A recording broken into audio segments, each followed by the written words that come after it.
Hello and welcome to another Spotlight on Jackson County. Well, my old buddy Kenny Flanagan's back again. And Kenny, welcome to the show again. Hey, buddy. Good to see you. Good to see you, my man. Happy to be here. We're Doug, you know what? I've come down with something. Oh. I've come down with a little something. I like to call it fair fever. I'm torn up with it. I've got the chills. I got the gumbo cravings. I've got the thrill ride need. It's just all over me. If you see me starting to perspire a little bit, it's just fair fever. Well, Kenny, you've got a couple of more days. I do. I got to go out and get the fair antidote. That's right. So that's right. You need to get across the street and get some more. Get my fair antidote. Fair antidote for your fair fever. One of the things you've got to have for your fair antidote, for me, is gumbo. You've got to have the gumbo. Now, I'm not a gumbo snob.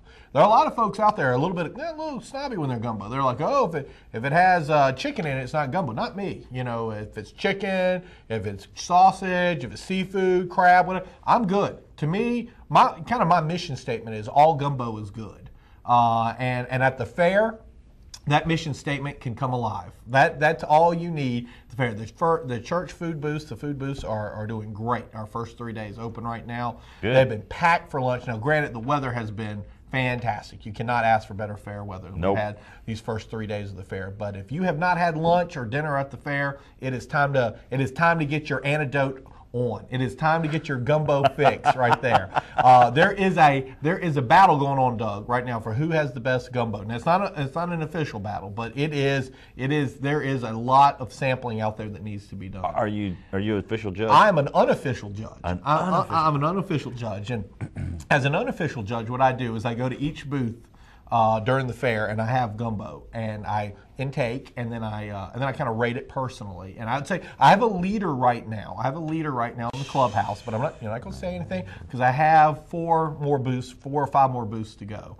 I will tell you that I've already had Caswell Springs United Methodist Church. I've had their gumbo. I've had St. Peter's gumbo, and I've had the Pascagoula Show Choir gumbo. So those are the first 3 in the house right now. Okay. And I have a clubhouse leader. And I encourage you, if you are looking for some southern cooking, if you're looking for some gumbo, if you're looking for the fried fish, the desserts, the Jackson County Fair, it really is the best week of the year in Jackson County for rides, for entertainment, and for food, my friend. Yep. I agree. I totally agree. Although I'm not an easy sell. I'm not an unofficial gumbo judge. But you want to come judge some gumbo with me this week? Absolutely. Come on over. Let's meet for the gumbo juding. Yeah, we'll just come on over there and unofficial. It'll just be me and you, and we'll just kind of talk it out and everything. That's it. So it literally is right across the street from y'all. Y'all have had a great view of the fair, kind of getting set up and everything. Yeah, movie reviews have Siskel and Ebert. Jackson County Fair Gumbo has Doug and Kenny. That's what we'll be doing. We've been working on our new show. We've got something here. The Gumbo Review.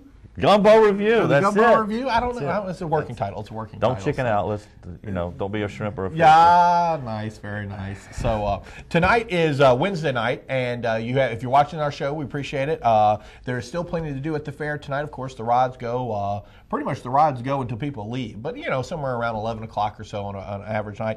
If you're watching our show right now, you still have a chance to run over and get some entertainment tonight. And the best part about the Jackson County Fair is the largest free admission fair anywhere in the Gulf South. Every year I research it and I kind of Google fairs and I check out Texas and Florida. I mean, the Gulf South, this is the largest free admission fair there is out there.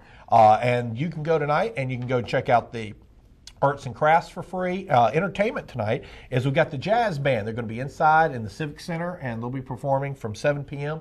to about 9 p.m. Tomorrow is Old Settlers Day, and probably one of my favorite days at the fair. Probably the 4-H competition with the kids, which was last night, which was great. But then Old Settlers Day, probably my second favorite part of the fair. And Doug, how old are you? Are you eligible for Old Settler status? Probably a few years. Not quite, but I'm working on it. God willing. God willing, I'm working on it. The creek don't rise, and we don't have another hurricane. Right. You might make Old Settlers Day. Now, that's a good goal for you. That's it. That's a good goal for you. But Old Settlers Day, if you're not familiar, it's for all of our senior citizens in Jackson County. You're all welcome. You're all welcome if you are a child or a grandparent of a senior citizen. We'd love to have you out at Old Settlers Day. It's over at the National Guard Armory right here on Shortcut Road. Or if you want to think about it, kind of hospital and Shortcut Road right there in the Armory. You can't miss it. It's inside. The weather's supposed to be great for tomorrow's event. We have speakers. There's entertainment. Usually the Moss Point High School jazz band comes out, quartet comes out. I'm hoping they're coming back out this year. Usually we have some entertainment locally, some kids perform, stuff like that. And then we have giveaways, and then lunch is provided afterwards for every old settler in Jackson County. And my favorite part about it is they have three kind of annual awards. Oldest person there, man and woman, and every year the woman's always oldest. So I think that, just a little statement, right? Yeah, it really does. And like usually the woman's oldest by like 5-10 years. I mean, it's so guys, we got some work to do. We got to keep our tickers healthy here. So with that, you're saying my wife will be there for long after I'm gone. God willing. And the creek don't rise. The creek don't rise. And then they have longest married couple, and that's always sweet. That's always really sweet because some couple up there, and I mean, don't think you're going to win unless you got 50 years plus on you out for that competition. I mean, I'm not going to be in the running for that one. Not for a couple more years, because and you've got to have 50 plus on you for Old Settlers Day. Supervisor Manley Barton, our board president, is going to speak again this year. He always does a great job speaking at Old Settlers Day. There's always good food and entertainment. And anyone in Jackson County who's a senior citizen, you're welcome. And then you get to have lunch for free over at the fair booth. We give you a voucher. You head on over there, and you get lunch and a drink for free over at the food booth. Have some of that gumbo challenge we were talking about, and you're good to go. So, and the other big thing going on, rod-wise, now I know a lot of people, the younger folk, your younger demographic, Doug, they're like, yeah, gumbo and old people, sure, whatever. That sounds great. What about the rides? That's what they're saying to me. I can hear them right now. What about the rides, Flanagan? Let me tell you about the rides. Here's your next best chance for the rides. You've got Midnight Madness on Friday, and everybody knows how Midnight Madness is. You get into the fair for free. You get one of the armbands. It starts at 11 p.m., so all the high school football games will be done. So you come, after the football game's done, come get the wristband, and you get to ride from 11 to like 2 or 3 a.m. For one cost. And so that's obviously a great deal. So that cuts your cost of rides down to like $1 a ride, so you can't beat that. The other great time to do that is on Super Sunday, which is the very last day of the fair, Doug. You do the same thing. It's a $20 wristband, and you get to ride for the last day of the fair. And so that's a great way to get some rides down. And everybody's looking to save a buck in this economy right now. So that's a great way to go. So absolutely. I feel like I'm talking to you. Oh, yeah. That's no please, problem. It is. It's the Doug. It's the Doug show. No, it's the Doug and Kenny show. We've got some photographs. Oh yeah, I'm sorry. Look at me. I'm just going. Yeah, we got photographs. We got some photographs. Oh, let's do it. The first one up is livestock. Yeah, I got this photo Tuesday at the 4-H competition, and I regret there's a variety of cows out there, and I don't know my bovine species the way I should. But I'm pretty sure that's not a dairy cow. But anyway, I don't know much about cows, but that looked like just a darn fine cow to me. Looks like a fugitive from McDonald's. And I like the horns. He was, so anyway, so I got that guy. All of the livestock is at the fair all the way through Sunday, and we've already had several hundred school kids come through, and that's one of the great parts about the fair. It's free, and we have school kids come throughout the entire fair. And, Doug, back in the day, people used to live around livestock, work with livestock all the time, but now, for a lot of kids, the fair is the only time you get to see one of these 600, 700-pound animals right here. And so our maintenance crew for the county does a great job of setting up these temporary stalls and putting them down with hay and red clay and whatnot. And so anyway, so I always like walking through. So all right, what else we got? The food booths. This was yesterday. And you can see that was that was lunch yesterday right there. Whoa. It is packed. We estimate that's about 300 people. The way the tables are set up, all underneath, and that's a 227-foot long pavilion. We built that last year for the fair. It's our second year to use it, and it is a giant hit because we're pretty much weather resistant with that bad boy. You don't have to worry about raindrops anymore. You don't have to worry about the drainage is so much better improved. And then you can see on the right-hand side, there's Caswell Springs United Methodist Church right there on the right-hand side. You can kind of see the cross over there. And then you go all the way down. It's 10 food booths all together, and we're really pleased. We've got all 10 filled this year. Plus our newcomer, the Pascagoula Show Choir's got one. And so that is lunch yesterday. And that's a lot of folks. Gumbo Mecca. That is, that's right. What else we got up here? Can't even remember. Oh, that is a nice photograph. Thanks, buddy. That is the remixer. And if you look kind of, Doug, I don't know if you can see, up the right-hand corner, you'll see 2 legs hanging out there. That is to let you know how fast that ride is going. That is It flies. That thing flies. And go eat gumbo right on this, and you will be remixed. I guarantee you. You will be remixed for sure. And we've got a lot of great thrill rides out this year. We got about a dozen just thrill rides, and so that's something you can do at Midnight Madness or anywhere along or Super Sunday and whatnot. So that was last night, and got a little. Light capture photography? Oh, man, you did a real good job on there. Lower shutter exposure. Lower shutter speed, capture the motion. Yes, right, and don't touch it. That's the key. Don't touch the camera. Yeah. Don't. It's not photography class, but don't touch the camera. That's the biggest thing there. My favorite part is the legs hanging out there. Yeah. That's my favorite part. And I think I have one more. Almost Did I bring one more? horizontal. Oh, yeah. This was Twilight yesterday. This is an old school ride, but this one's a great date ride, and I'm going to tell you why. I'm going to tell you what, guys. You see the way the young lady there, the blonde, is kind of getting crushed by the girl in the blue? If you are on a date, this is... You know what side to sit on. You know, I'm just saying. I'm not saying, but I'm just saying. Look at this photo. And know what side to sit on. You know, because there's no way you can stop it. I think this is called the Sizzler. It's an old school ride, but it's a lot of fun. And so a little date help there for you right there. And those girls had a lot of fun zipping around. That's kind of close to my office right there. So that was Twilight yesterday. The only bad part about night shots is you don't really get too many faces after Twilight sets in. No, but that looks good. Yeah, so that's an old school one right there. That's the one I take the wife on. That's the one I take the wife on there. And let me just... You know which side I'm sitting on. That's all I'm saying. Date ride there for you. So, but a lot of great stuff going on. And let me just tell you what's going on Saturday real quickly, because they'll get on to me if I forget to mention it. One of the big new hits, and I don't have a picture of this one. One of the new hits we started about 2 years ago is the Jackson County Dog Show. Oh, man. And you just, if you are, and it's not the Westminster Kennel thing, but if you have a dog in Jackson County, bring it out and show it off. It's at 9:30 on Saturday. And the first year we had like 5 dogs, and then last year, the second year, is just canines everywhere. So if you're interested, just hop on over to the fair. You want to register. It's at 9:30 on Saturday. We'd love to have you out at the Jackson County Dog Show. Also on Saturday is Jackson County Idol. Doug, I don't know if you've ever, there's this very popular TV show called American Idol. I don't know if you've ever heard of it. I know you go to bed kind of early. I know you go to bed kind of early and everything. It's on another network. We won't talk about that. So anyway, so we have our own version called the Jackson County Idol, and it's kind of an open mic competition. That's 4 p.m. on Saturday. That's open to all Jackson County residents.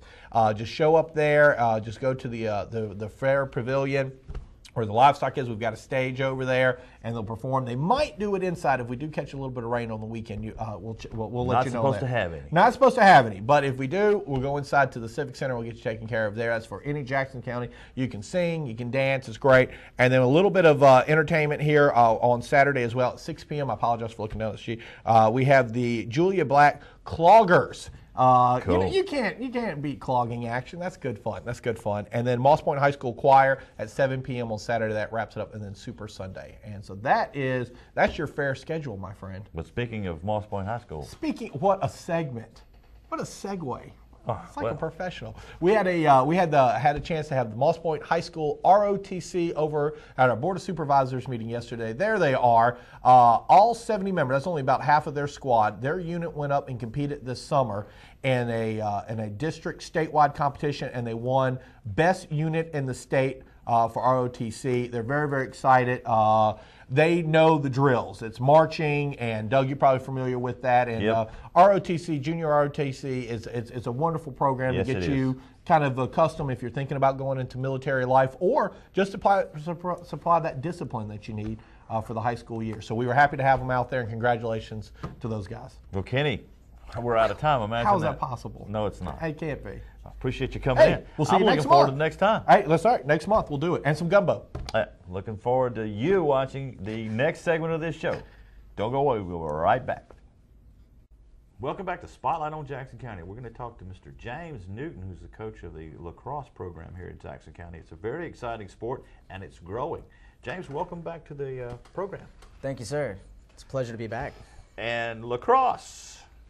It's open to boys, girls, anybody in Jackson County.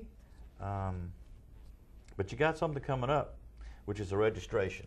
Yes, sir. We this weekend coming up, Saturday and Sunday, we have registration. Saturday is going to be our boys programs registration, which will be at Gay Lemon Field in Ocean Springs from 1 o'clock to 3 o'clock at Gay Lemon Field, and that's the registration for our Youth 15 team, which is also a middle school age team, and then our high school, junior varsity, and varsity. And that's on Dino Road? Deanna Road. Deanna correct. Road. Yes, sir. And then on Sunday, we have our Ocean Springs Girls Lacrosse Program signups at Ocean Springs Middle School in the new building, room 506.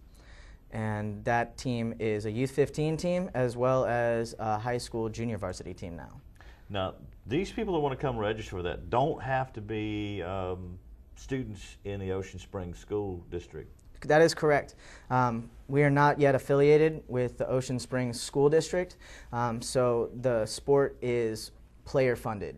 And as a result, any student that's interested in playing lacrosse, if they have any experience or if they don't have any experience and want to try something new, we'd love to get them involved. So one way that they can find that out would be to go to our website. It's www.oceansprings.lacrosse.com, and they can find both the information for our boys program and our girls program there. Okay, and they can get information about what the sport is and maybe some photos. And yes, sir. We have photos from the former seasons. We have kind of a breakdown of the history of the sport down here in this area and where we're looking to go with it. And the requirements as far as equipment, and is that on there? The required equipment is on there, and we have links that make it available for players that are interested to kind of gauge the price range and what we're looking at. Again, with Youth 15, our boys Youth 15, registration is going to be $150. With the high school, junior varsity, and varsity, it's going to be $250, and that includes uniforms, ref fees, transportation fees, and all the likes of that. Actually, that's pretty cheap. In all reality, compared to seasons in the past, it's much less expensive. And our girls program is $180, and that includes the full gear, all of the gear, and registration for tournaments that they play in. So it's pretty exciting. Very exciting. And this is a new sport, and it's picking up. The population of this is getting larger every year. Absolutely. The sport lacrosse nationwide is the fastest growing sport in the United States. It's a scholarship producing sport at the Division I through III level. So not only can student athletes excel in the sport during high school, but they can also look for it at the university level to help them go to college. As a matter of fact, you've got some students that are being looked at by some university. Yes, sir. We have a couple of our boys players being looked at by Division II and Division III universities, and which is, again, exciting news that our players have the experience and are starting to turn some heads in the southeast region of universities. So it's good. Again, great stuff that's going on, and some of the local universities have become Division III lacrosse schools, such as Millsap in Jackson County, or Jackson, Mississippi. Excuse me. Yeah. And the name of your team is the Third Coast Hooligans. Yes, actually, I play for a men's lacrosse team, and again, as the sport gains momentum, more word gets out there, and so what started with just a couple of guys with some experience playing lacrosse, we've been able to field a full team. We have a 40-player roster of guys between the ages of 18 and 48 that all love to play lacrosse, and we've gotten together, came by the name of Third Coast Hooligans, and we practice at Yankee Stadium in Biloxi on Division Road, and we actually have our first game this coming Saturday, October 24th at 5 p.m. And admission is free, and it should be an exciting game. We're looking forward to it a lot. It's at 5 p.m.? Yes, sir, 5 p.m. at Yankee Stadium in Biloxi on Division Road. That's the Third Coast Hooligans Men's Lacrosse Club versus Tulane Green Wave. Wow, and you're called Third Coast Hooligans because you got East Coast, West Coast, and Third Coast. That's correct. It's also just another way of saying the Gulf Coast. So it's kind of a neat way to say it, though. Yeah, a little bit creative, a little bit out of the norm, and kind of goes along with the hooligan side of things. Now, this sport, lacrosse, how did it get its name? Lacrosse is originally a Native American sport that was played in the Northeast with the, I believe, Iroquois, and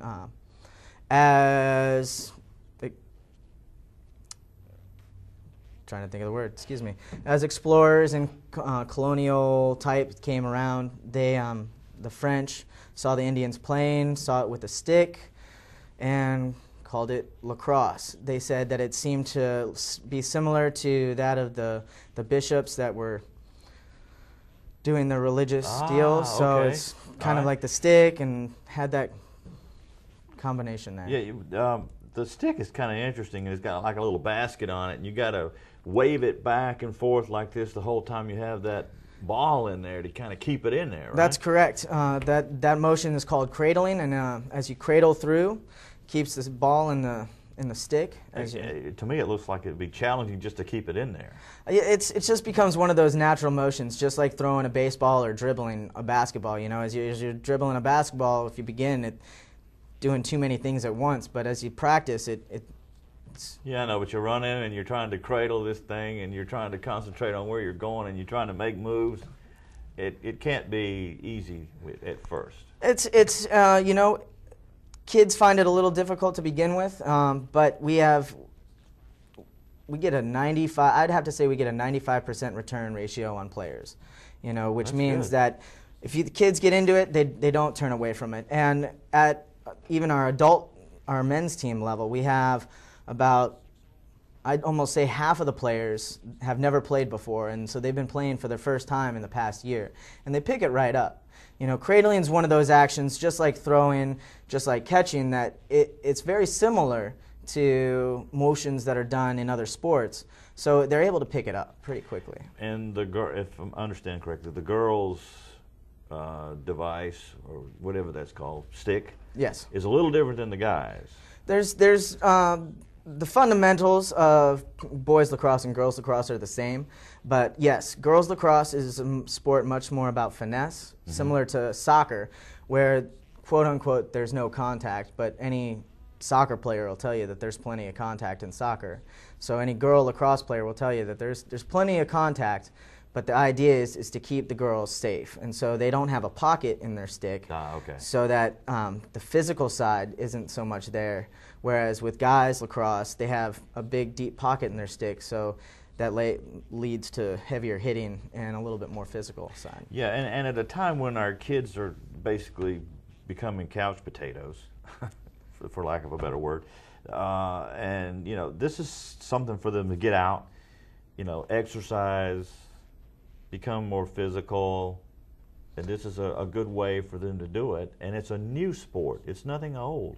It's something that's new and exciting, and it's something that hasn't been around very long, and that they can get into. Absolutely, and I would even go to say, particularly with my girls lacrosse team, I'd say about 75% of them have never played organized sports before. So this was a sport that really appealed to girls that were active, but didn't really find the team sports that they've been introduced to in the past appealing. This is something new, something that they can get into and don't have to deal with certain stigmas, I guess, easiest way to say it. So and all these girls have just come to embrace it. Very similar to boys, you know, with boys lacrosse, a lot of the guys that come out may have played football here or there, but didn't enjoy certain aspects of it, but they get on the field with lacrosse stick. You get a stick, you get to beat on somebody, you get to lay hits like you do in football, and there's just a different mentality with it, like you said, being it new, that this isn't something that's been established, and that there aren't certain types of people that play this sport, that anybody can come out, try it out, and really give it their best. Well, a lot of them are saying, you know, everybody's playing football, everybody's playing baseball, everybody's playing basketball. A lot of people are playing soccer, but I'm different. I'm playing lacrosse. And then that word can probably, you know, elicit some sort of response like, well, what is that? And then they can tell them all about it and say, hey, this is really cool, it's exciting, it's different, it's something that you ought to do, and, you know, maybe that's what's boosting your interest in the sport. And that's really how lacrosse spreads, you know, it spreads through word. small little area will get introduced to it, and kids will start to get involved, and as they get involved, they introduce their friends, and it just starts to catch like wildfire.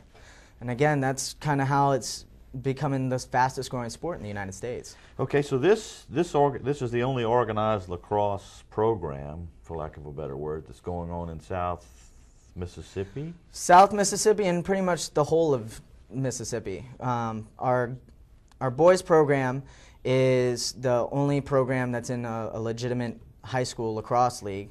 Our JV and our varsity are in the Louisiana High School Lacrosse League.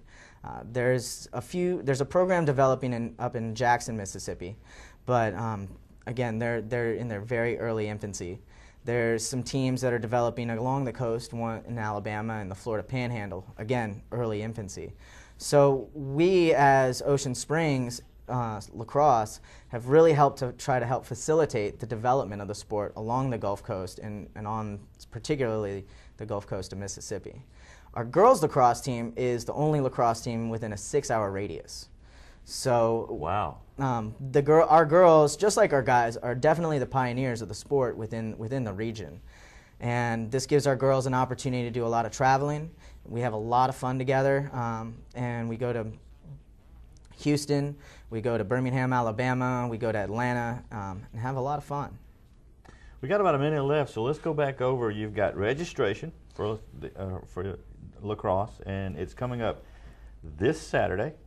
Correct. Boys registration is this Saturday, the 24th, from 1 o'clock to 3 o'clock p.m. at Gay Lemon Field and Deanna Road. And our girls program registration is October 25th, this Sunday, from noon to 3 p.m. at Ocean Springs Middle School. And the Third Coast Hooligans have their very first home game at Yankee Stadium this Saturday at 5 p.m. So if you're admission curious, is free. And if you're curious about the sport, you want to know more about it, come out Saturday at 5 p.m. Yankee Stadium in Biloxi, Mississippi, and you can see the Third Coast Hooligans play. And that might satisfy some of your curiosity. Absolutely. James, really appreciate you coming on the show. Thank you and telling us very all about much. this new exciting sport here on the coast, lacrosse. Thank you. Appreciate what you're doing. And thank you for watching this episode of Spotlight on Jackson County. Join us again next week for another exciting show.